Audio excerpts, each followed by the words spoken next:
Hey, what's going on, guys? What's going on? I hope you guys are having a good day. My name is Dr. Boyce Watkins, and welcome to the Black Financial Channel. That's theblackfinancialchannel.com. I just came in from a run, and the reason that I've been doing a lot of running lately is, and I'm not a fast runner. My wife is the fast one, but I run a lot because health is wealth, and we've talked about how health is so important in terms of protecting your wealth.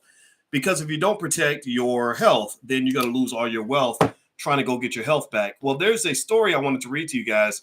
Give me a yes in the chat if you can see me okay, because I'm actually switching screens.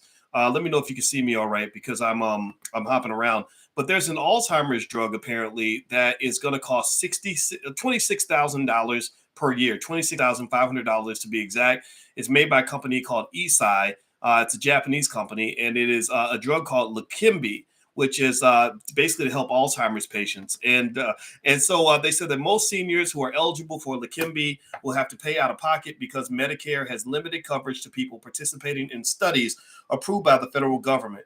And so this is really interesting. So they according to Tricia Neuman, a Medicare expert at the Kaiser family, she says that the drug is pretty much unaffordable without medical coverage or without Medicare coverage. And this really got my attention because it really kind of speaks to the healthcare system being absolutely horrible. I mean, I don't know. Do you guys, how many of you have ever seen those studies that show that the U.S. Healthcare system, that we spend more than any other healthcare system in the world, but yet we're ranked 30th behind Costa Rica in terms of the quality of healthcare? Let me see here. U.S. healthcare system ranking. Let me pull this up. Okay, now according to this blog, it says we'll rank sixth, but I saw another one that had us ranked 30th. Here we're ranked. There's another list that has us ranked 11th, and let me see here: cost of healthcare by country. So if you look at cost of healthcare by country, the highest cost of healthcare. Actually, we're not number one. I'm looking here. It looks like they're saying Switzerland is actually higher. So let me look at this. This is interesting. This is an interesting list. So I always thought the United States was ranked number one, but let me check this these numbers here. Let's see. I'm scrolling. Hit the thumbs up button, by the way, if you haven't done it yet. Oh, yeah, we are number one. Duh. So they said the top 10 countries with the highest healthcare costs are the U.S. We're ranked number one, and we're actually $5,000 per year higher than number two, which is Germany at 7,000. We're at 12,000 per year approximately. Switzerland, Norway, Austria, Denmark, Sweden, the Netherlands, Canada, and Ireland. And so really, if you really want to talk about areas where capitalism has failed, you have to look no further than the healthcare system. The U.S. healthcare system is horrible, and part of the reason it's horrible is because it's just not a place for you to have capitalist values. You know, you really shouldn't merge your capitalist energy with something as sacred as human life and healthcare. Because the thing about capitalism is that capitalism is an overtly, extraordinarily directly rational, too rational method of deciding who should live and who should die. And there have been studies out there. I know there's a guy from Stanford that's still running around basically saying what he said in the 1960s, which is that the world population is too high, that they need to reduce the number of people on the planet, that we're going to destroy the planet because there's too many of us. So I do believe that there could be some sort of hidden agenda on population control out there as well. I think it's going to get worse as resources get more and more scarce over time, and as the world gets even more money hungry than it already is. So, the idea that this Alzheimer's drug costs $26,500 brings up a couple of thoughts to me. Number one, obviously, that's just crazy. The average senior citizen, if I'm not mistaken, let me see. I think they said the average Medicare patient has an income of about $30,000 a year. Medicare recipients have a median income of $30,000 per year, according to Tricia Neuman, the executive director of the Kaiser Family Foundation's Medicare policy program. Without Medicare coverage, the drug is pretty much unaffordable. The launch price for this drug called Leqembi came in higher than an independent estimate by the Institute for Clinical and Economic Review, a nonprofit that analyzes drug prices based on their benefit. In the draft report, Eisai found that the drug would cost would be cost effective for patients at a price ranging from $8,500 to $20,000 per year. Rough estimates put the number of people ages 65 and older suffering from mild cognitive impairment due to Alzheimer's at about 5 million. The Centers for Medicare and Medicaid Services restricted coverage back in April for a whole class of experimental Alzheimer's drugs. So there's more here. There's more in the story. It's in CNBC, but the cost is clearly outrageous. But one of the things I think is really important is you guys know that you may know this, and I'm going to tell you this now, but you guys know in the Black Business School, our Black core of three core values are that we believe Black people should educate our own children, create our own jobs, and support Black business. I also believe, and give me a yes if you agree with this, I believe that Black people should have our own healthcare agenda.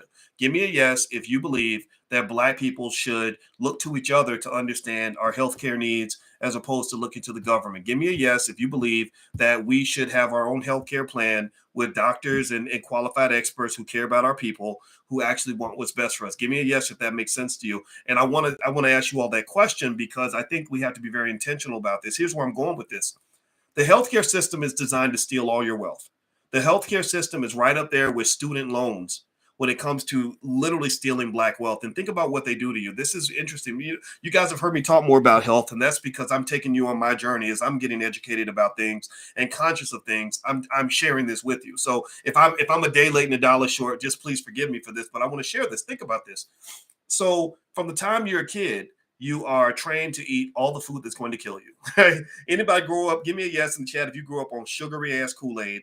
Give me a yes if you grew up on fried chicken and chitlins and macaroni and cheese and all this stuff. Fast food. Mama, please, can we go to McDonald's? That kind of mindset, right? Give me a yes if you sugar. I mean, how many of y'all were stunned when you found out the connection between sugar and cancer? Right. How many of you? I was stunned. Like when I found out, because I was like, why is everybody getting cancer? Two things I noticed that so many people are getting are cancer and a lot of kids. Does anybody notice how many? It seems like there's so many kids that are autistic now.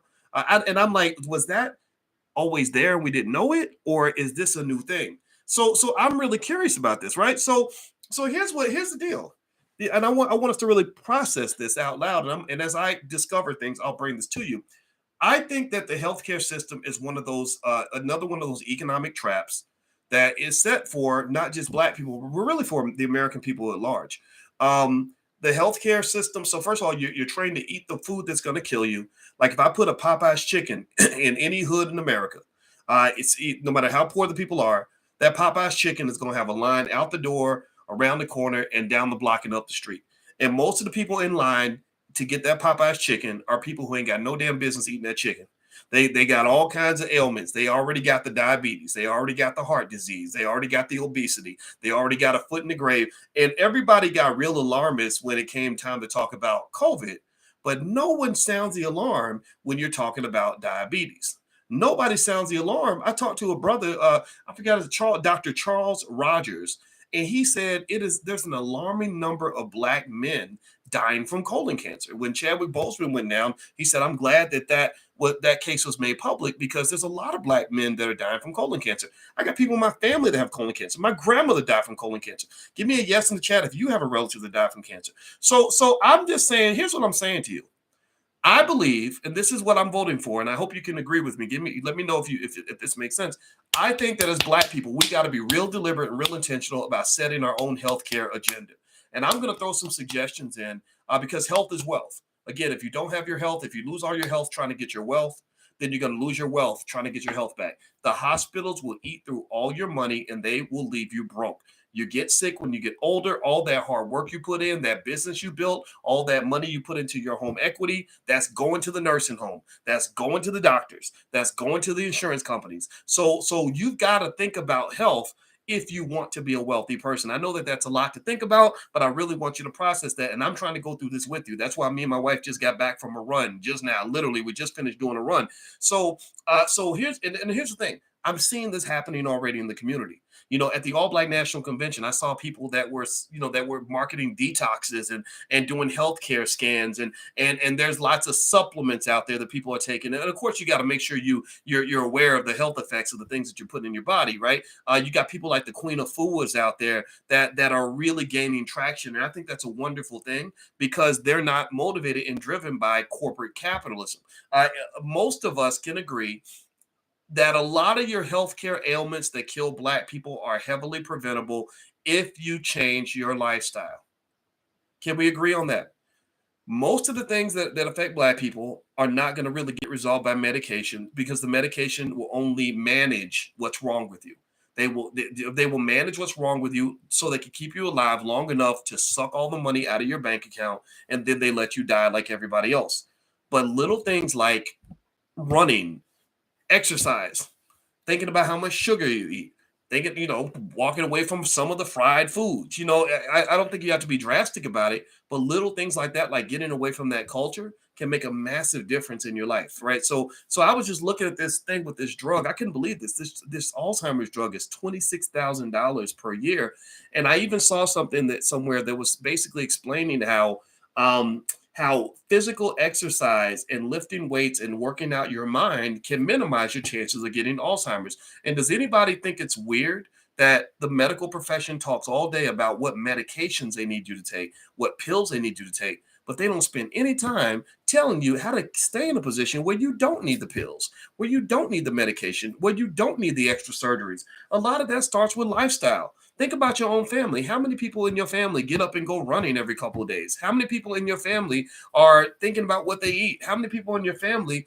are trying to do things to stay healthy? So look at that number. Then I want you to look at how many people in your family have health problems. How many of them are getting the cancer? How many of them are obese? How many of them are just sitting there, going to grandma's house, eating the fried chicken and everything else, doing no exercise in the middle? Bodies are getting toxic because you're not even moving. You're not even flushing that out of your system, not even drinking enough water or getting enough sleep. And then on top of that, you're dealing with the stress of racism, right? So which is also proven to kill you. So I really believe that as Black people, we have to have a health agenda in our own families that is separate from the broader system. And that's what I'm just sharing with you all today, because health is wealth. In fact, health is more important than wealth, because wealth ain't no fun if you lose all your health, because the healthcare system will steal all your money. Two things that people in America can never afford to do. One is you can't afford to pay for college. It just costs too much. And then number two, you can't afford to get sick. You get sick one time, that'll drain everything in your bank account. So take care of your body, take care of your mind, take care of your life, and these people ain't gonna do it for you. So that's my 2 cents for today. Those are my only thoughts. Just a reminder, my new book is called The 10 Commandments of Black Economic Power, and I was going through some of that with my wife, and we were having the most fun really talking about core principles that we can apply in our families when it comes to wealth. And so if you'd like to take a look, feel free to go to boycewatkins.com. Also, our financial slumber party is going to be on Friday the 13th at 11 p.m. So if you'd like to join us in the financial slumber party, show up in your pajamas, bring you some popcorn, and I will turn you into the best investor in your house. I guarantee that. And also, if you buy one pass, you can bring your whole family. So it's buy one, get 5 free. So bring the whole family, not just you. And I look forward to seeing you on Friday night. All right. So have a good night, everybody. God bless you. Thank you for listening, and hit the thumbs up button on your way out. And I'll talk to you guys soon. Take care now. Peace.